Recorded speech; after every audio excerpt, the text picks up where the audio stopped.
이 시간 왕의 도장이 찍힌 것을 알고도라는 제목으로 하나님의 말씀을 함께 나누겠습니다. 다니엘서는 포로 시대를 살아가는 이스라엘 백성들을 위해서 처음 쓰여졌습니다.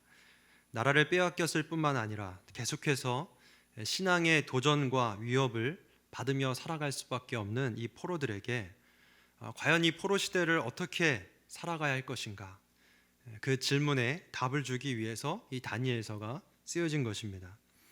그 중에서 우리가 읽은 이 본문 6장은 사자굴 속에 들어간 다니엘의 이야기인데요, 아마 우리 성도님들이 이 본문 말씀을 익히 많이 들어보셨을 거라고 생각됩니다.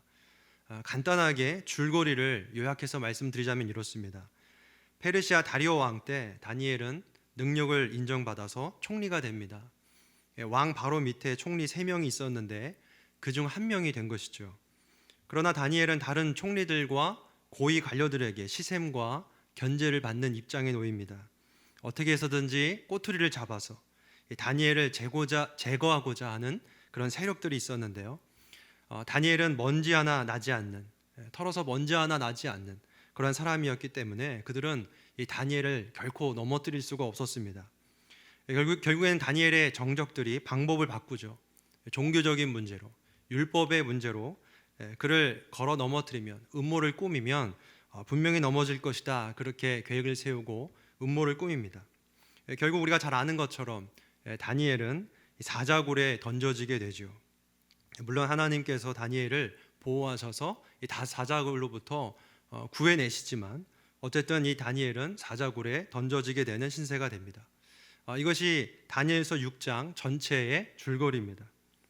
여러분, 그렇다면 이 다니엘의 사자굴 이야기, 이 이야기가 우리에게 전해주는 메시지가 무엇일까요? 첫째는 다니엘의 신실함이다라고 할 수 있습니다. 포로 시대를 어떻게 살아갈 것인가, 이 다니엘이 보여주고 있는 하나의 성품, 하나의 면모는 무엇이냐면 바로 신실함입니다. 우리가 신실함이 있어야 이 포로 시대를 살아낼 수 있다는 것이죠. 둘째는 신실한 자를 보호하시고 신원하시는 하나님이십니다. 이 중에서 오늘은 이 첫 번째 다니엘의 신실함에 초점을 맞춰서 함께 말씀을 살펴보겠습니다.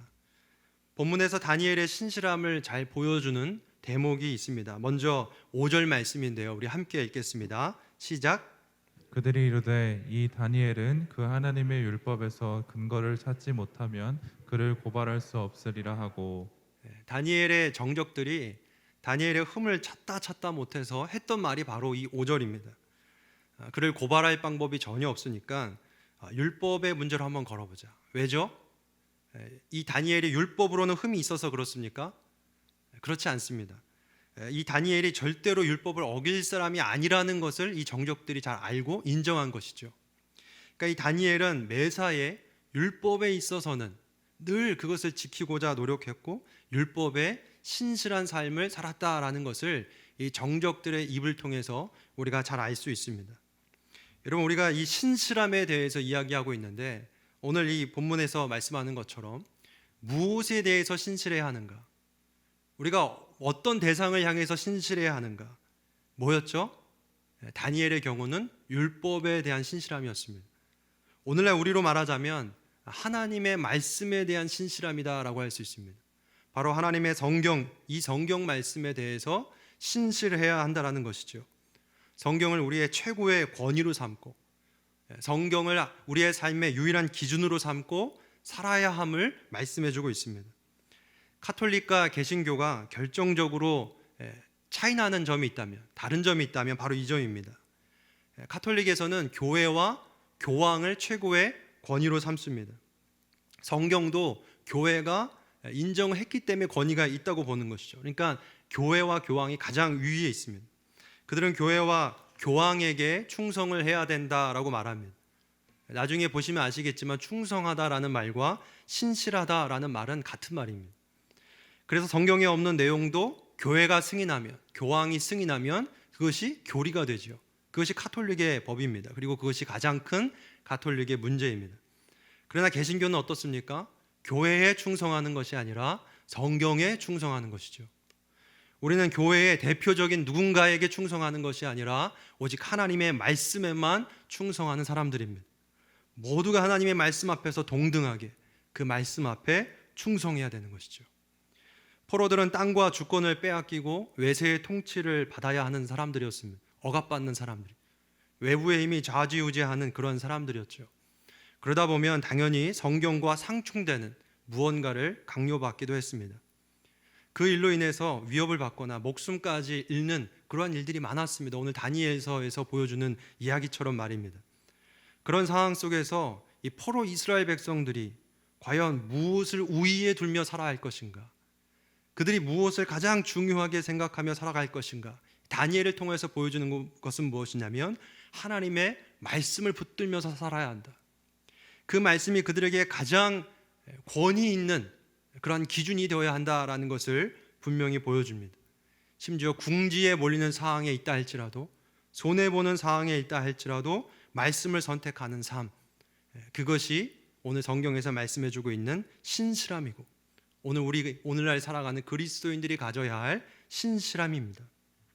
다니엘의 신실함을 보여주는 대목을 하나 더 찾아보겠습니다. 다니엘의 정적들이 왕에게 법률을 하나 세우자고 청원하는데 우리 7절 말씀을 함께 읽겠습니다. 시작. 나라의 모든 총리와 지사와 총독과 법관과 관원이 의논하고 왕에게 한 법률을 세우며 한 금령을 정하실 것을 구하나이다. 왕이여, 그것은 곧 이제부터 30일 동안에 누구든지 왕 외에 어떤 신에게나 사람에게 무엇을 구하면 사자굴에 던져 넣기로 한 것이니이다. 다니엘이 율법을 결코 어기는 사람이 아니라는 것을 이 정적들이 잘 알고 그것을 이용해서 하나의 법을 만들자고 청원하죠. 그것은 30일 동안 왕의 어떤 신에게나 어떤 사람에게나 무엇을 구하면, 그러니까 기도하면 그 사람을 사자굴에 던져 넣자, 이러한 법을 세웁니다. 물론 이 어리석은 왕은 그게 어떤 의도가 있는지도 모르고 그 조서에 도장을 찍고 승인을 하게 되죠. 그러나 여기에 대해서 다니엘의 반응이 나옵니다. 여기에 다니엘의 신실함이 드러나는데요. 우리 10절 말씀도 함께 읽겠습니다. 시작. 다니엘이 이 조서에 왕의 도장이 찍힌 것을 알고도 자기 집에 돌아가서는 윗방에 올라가 예루살렘으로 향한 창문을 열고 전에 하던 대로 하루 3번씩 무릎을 꿇고 기도하며 그의 하나님께 감사하였더라. 네, 아멘. 여기 보면 다니엘이 이 조서에 왕의 도장이 찍힌 것을 알고도, 왕의 도장이 찍혔다는 것은 무엇이죠? 그것을 어기면 죽음을 면치 못하는 것을 알고도 그는 기도를 했다라고 말씀합니다. 어떤 분은 그러한 의구심이 들 수 있습니다. 왜 다니엘은 그럼 숨어서 기도하면 될 걸, 그냥 골방에 들어가서 기도하면 될 걸, 남들이 다 보는 데서 공개적으로 기도했을까? 그런 이유가 무엇이 있을까? 이렇게 생각을 할 수 있습니다. 그러나 이러한 다니엘의 공개적인 기도는 이 다니엘이 어떠한 마음이 하나님께 있었는지를 우리에게 잘 보여줍니다. 누군가가 나를 죽인다고 위협한다 할지라도, 내가 죽는 한이 있다 할지라도 나는 왕이 아니라 하나님께만 간구하겠다. 하나님만이 나의 간구를 들으실 하나님이시다. 이러한 강력한 신앙 고백적인 표현이 그의 기도하는 행위를 통하여서 드러난 것이죠.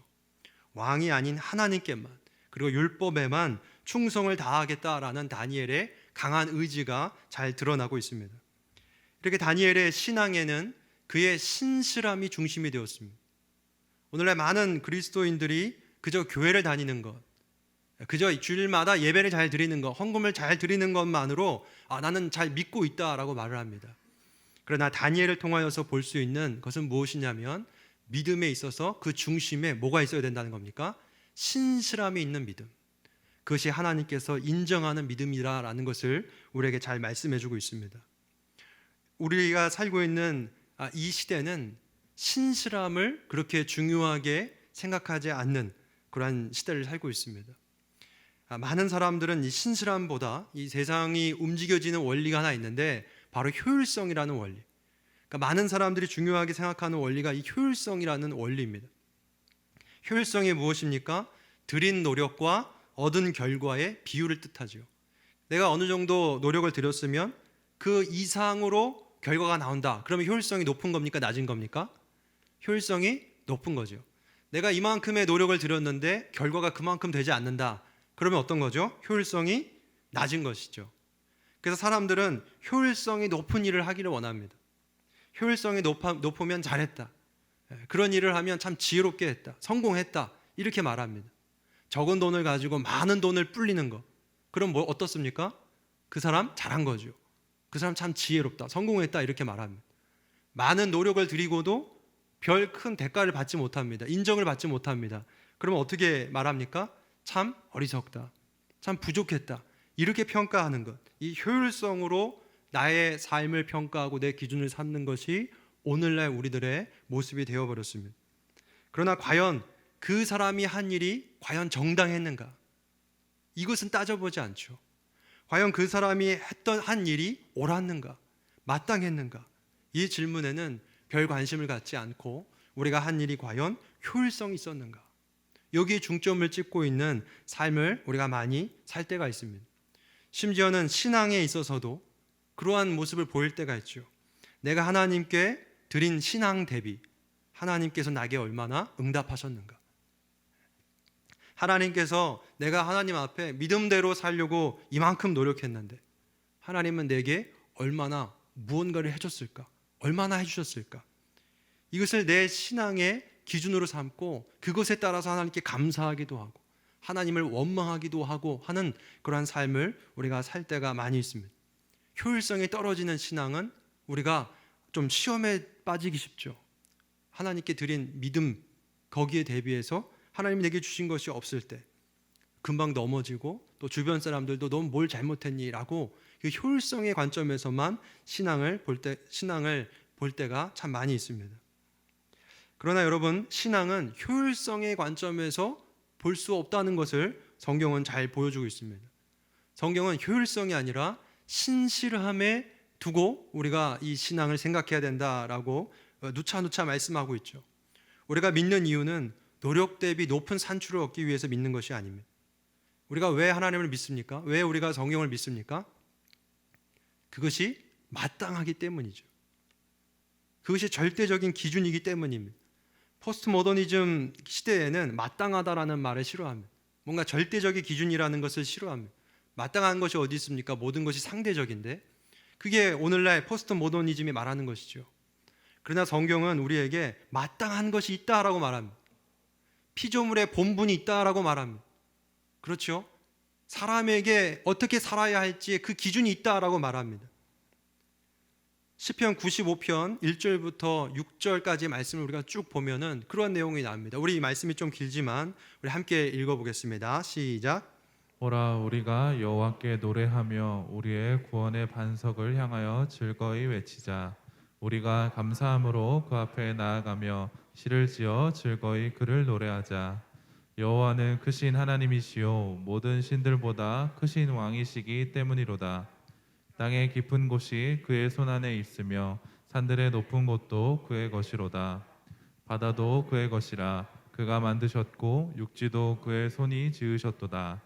오라 우리가 굽혀 경배하며 우리를 지으신 여호와 앞에 무릎을 꿇자. 아멘. 여러분, 이 내용에서 무엇을 말씀합니까? 왜 하나님을 예배해야 된다고 합니까? 예배하면 어떤 효과가 있습니까? 예배하면 무엇이 주어지기 때문입니까? 그런 내용이 없습니다. 여기서 중점이 되는 게 뭐냐면 예배해야 될 이유, 그것이 마땅하기 때문이에요.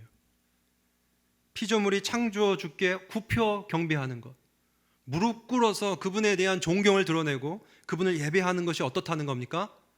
효율적이라는 겁니까? 마땅하다라는 겁니다. 성경은 하나님을 예배하는 이유, 믿는 이유를 마땅하기 때문이다 라고 분명히 말씀하고 있습니다.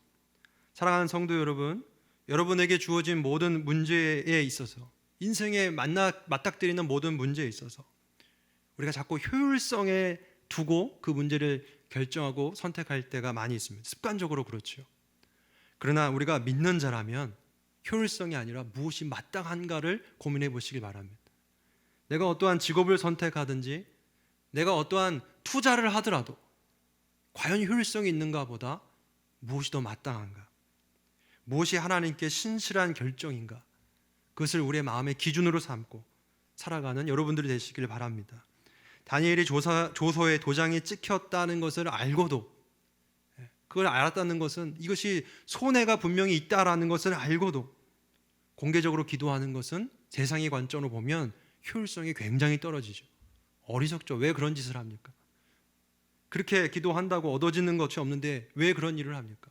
오늘날로 따지면 지혜가 없다고 비난받을 일입니다.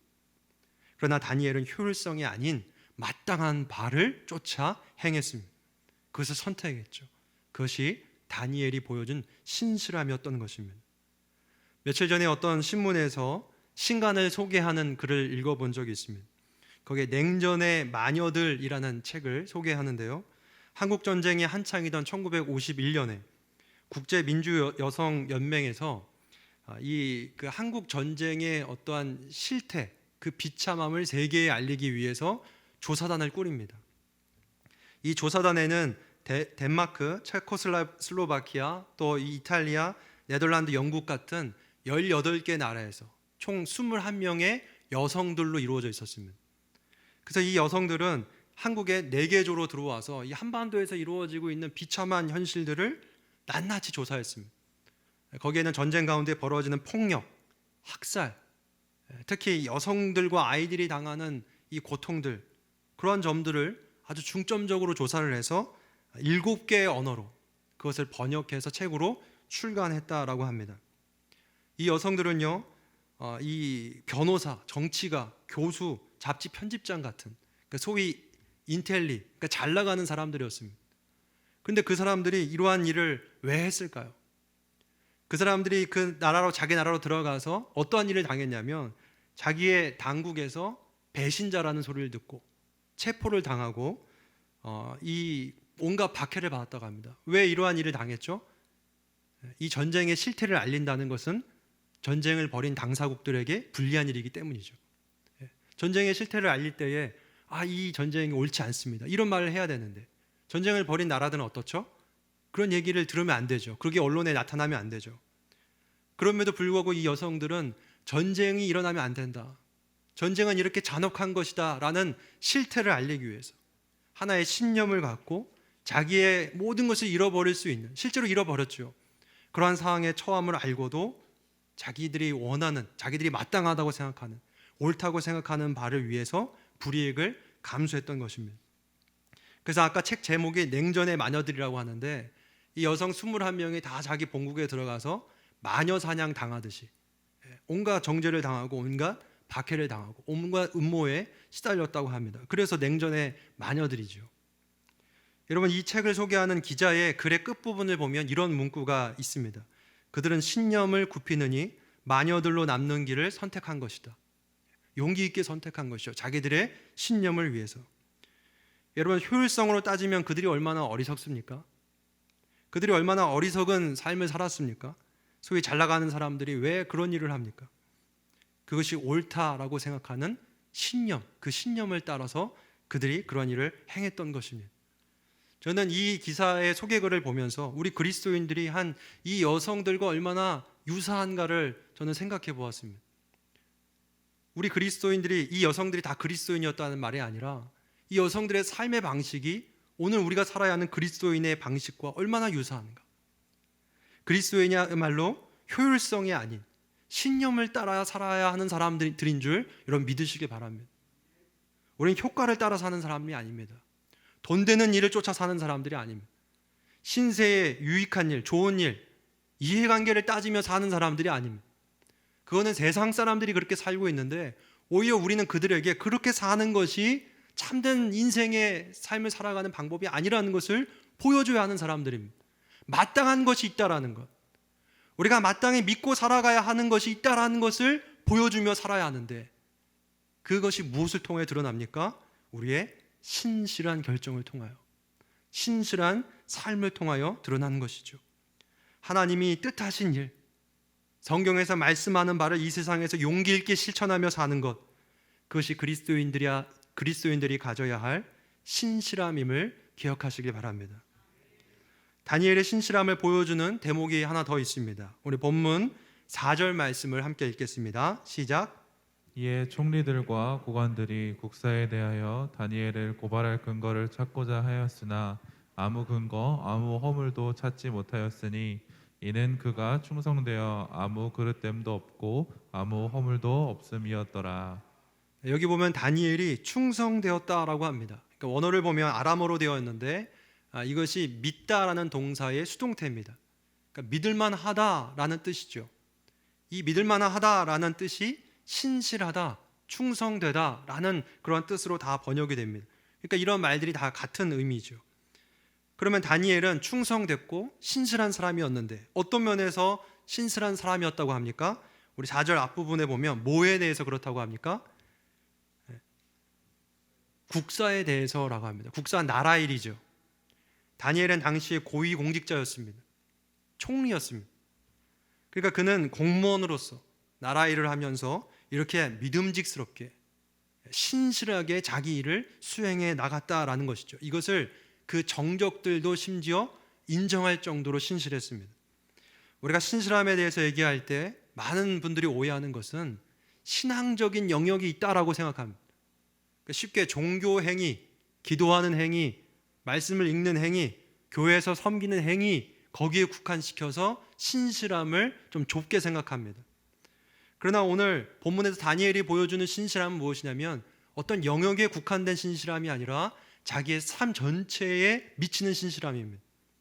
신실함은 그 사람의 성품이기 때문에 어떤 한 면에서만 나타나는 것이 아니라 삶의 모든 영역에서 나타나야 하는 것이죠. 오늘날로 표현하자면 다니엘은 교회에서만 신실했던 것이 아니라 가정에서도, 직장에서도 그 신실함을 인정받았습니다. 오늘날 우리가 신실함에 있어서 이중적인 모습을 보이는 경우가 참 많이 있습니다. 그 사람 참 신실해 라고 하지만 교회 일에 있어서만 신실한 사람, 자기의 직장에서는 불성실하고 거짓말을 많이 하고 무책임하고 가정에서 자녀들에게는 참 무책임한 그러한 부모가 되는데 종교 행위에 있어서는 신실한 것을 신실하다라고 말하는 그러한 이중성을 보일 때가 많이 있습니다. 그러나 여러분, 이러한 게 신실한 걸까요?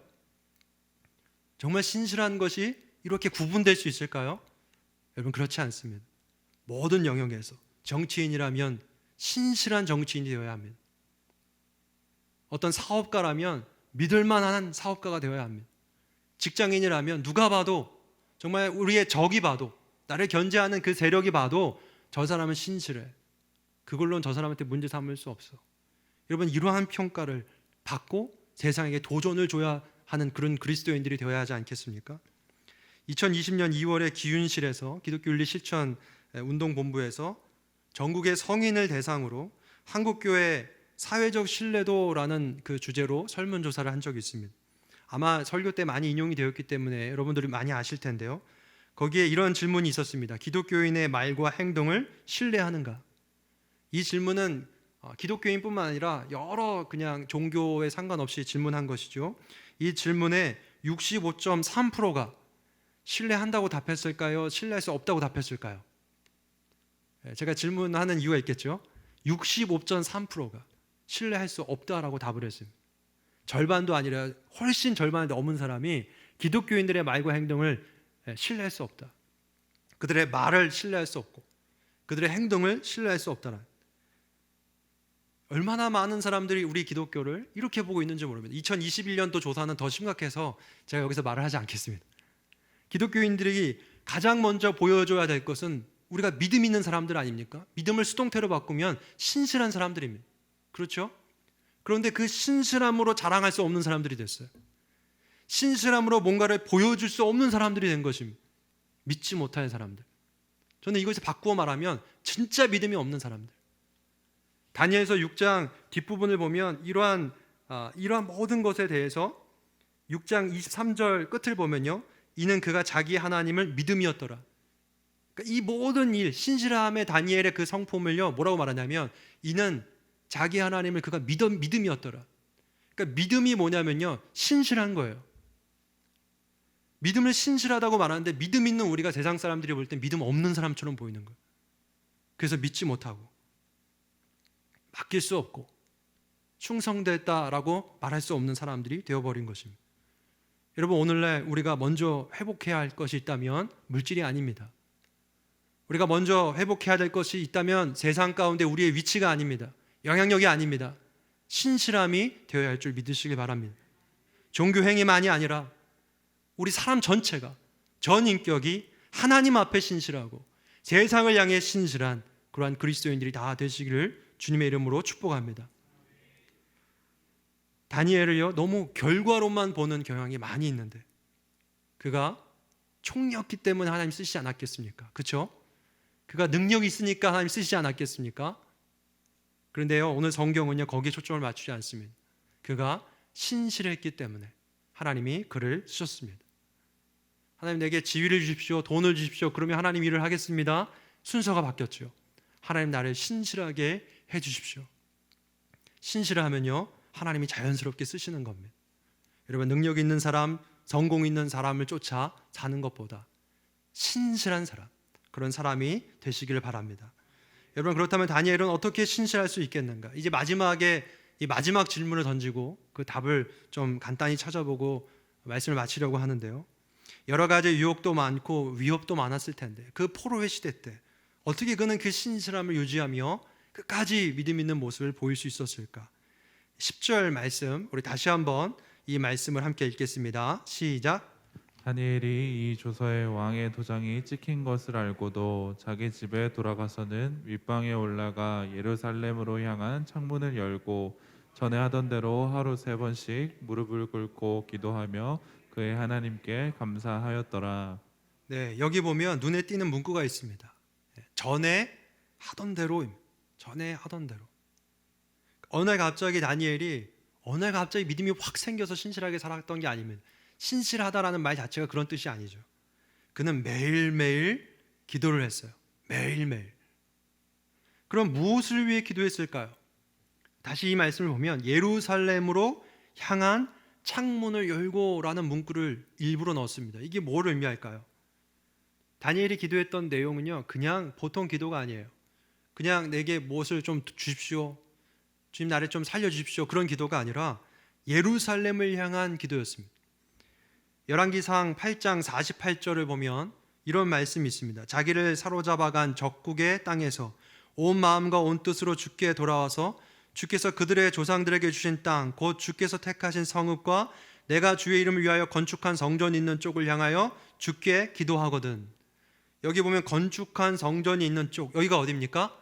예루살렘을 향한 것이죠. 솔로몬이 성전을 봉헌하면서 하나님께 드린 기도 중에 일부입니다. 만약 이스라엘 백성들이 하나님께 범죄하여서, 그러니까 그들이 범죄할 수밖에 없는 연약함이 있는데 범죄하여서 다른 나라로, 이방 나라로 포로로 잡혀갔을 때, 만약 그 포로들이 자신들의 죄를 깨닫고 회개하면서 어디를 향해서 기도하면요, 성전을 향해서 기도하면 하나님 그 기도를 들어주십시오. 그들의 그 사정을 좀 돌보아 주십시오. 이 솔로몬이 이렇게 기도를 했는데요, 다니엘이 이 말씀을 붙들고 기도한 겁니다. 그러니까 다니엘의 기도의 내용은 이런 것이었습니다. 하나님의 성전이 세워졌던 그때, 하나님의 임재와 통치가 있던 그때를 다시 회복시켜 주십시오.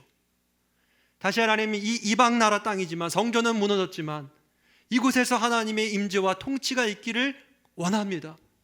그러한 기도가 아니었을까요? 비록 포로의 시대를 살고 있지만 하나님, 이곳에서 하나님의 나라와 통치가 이루어지게 해달라고, 나를 통하여 이 민족을 통하여 이루어지게 해달라고, 그 간절한 기도를요 다니엘이 매일 했던 겁니다. 그 이방 나라들이 도전해 올 때, 신앙의 위협을 도전해 올 때가 얼마나 많았겠습니까? 때로는 회유하고 때로는 채찍을 휘두를 때가 얼마나 많았겠습니까?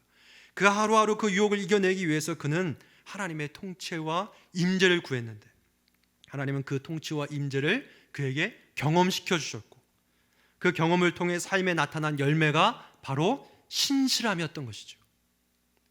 기도하는 가운데 하나님의 통치와 임재가 임하고 그 통치를 임재할 때에 신실함이라는 열매가 삶에 맺혀지게 되는 것입니다. 여러분, 기도는 하나님의 통치와 임재가 나타나고 이루어지는 주님이 쓰시는 은혜의 도구인 줄 믿으시길 바랍니다. 은혜의 도구에 들어갑니다.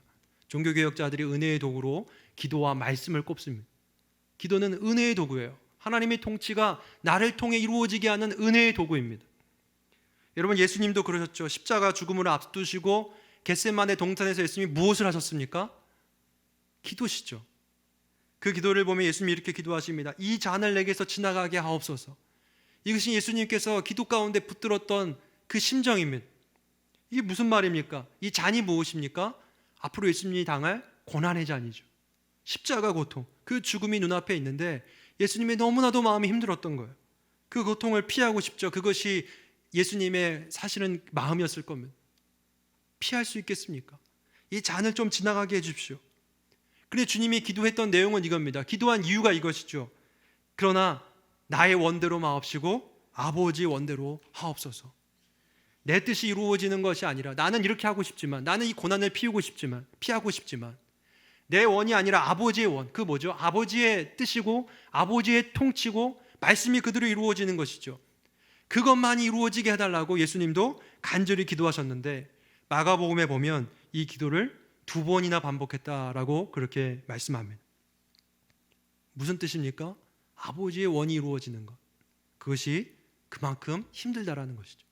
예수님도 그 말씀대로 사는 것, 신실함을 지키며 사는 것이 예수님에게도 그렇게 힘들었다는 거예요. 그러므로 예수님도 어떻게 하셨죠? 기도하셨습니다. 기도할 때 하나님께서 힘을 주셨습니다. 능력을 주셨습니다.